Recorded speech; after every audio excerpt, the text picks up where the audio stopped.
Shabbat Shalom to all my friends in SW3 and beyond. Greetings from a freezing cold Jerusalem here in the warmth of my car. This week's Sidra, Vayeishev, and commencing on Sunday night, the glorious festival of Hanukkah, the festival of lights.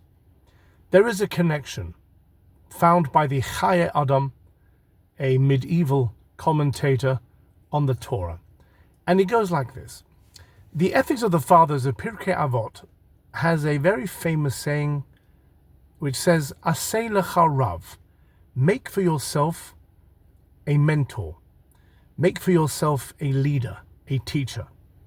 And every single commentator understands that one should always have someone to look up to, someone to ask advice from.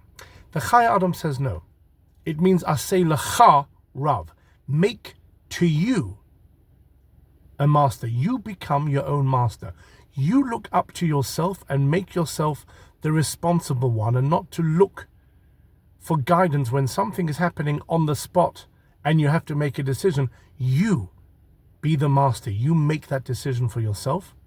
And he uses this week's Sidra with Joseph. When Potiphar's wife is trying to seduce him and he says, do you know that I am in charge of all the household of Potiphar? Says the Chayei Adam, here Joseph is making himself the master. Even though he is the servant, he is making himself the master, saying, I'm in charge here. I control what I do, and he manages to avoid her. And sure enough, when Jacob years later finds out that Joseph is still alive, the first words he says is, Rav, od Yosef Chai. Rav, my son Joseph is still alive. Rav, he made himself his own master.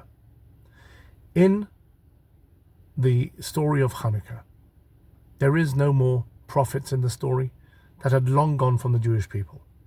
It's just a family of Jewish people who see the contents of the temple destroyed, and they become their own masters.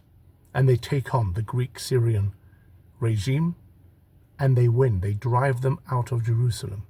And then they restore the contents of the temple, including the menorah. Sometimes, Aseh lecha rav, we have to be our own master, the masters of our own destiny. Take what we need to into our hands and do the right thing. And more often than not, God helps us celebrate later. Good Shabbos.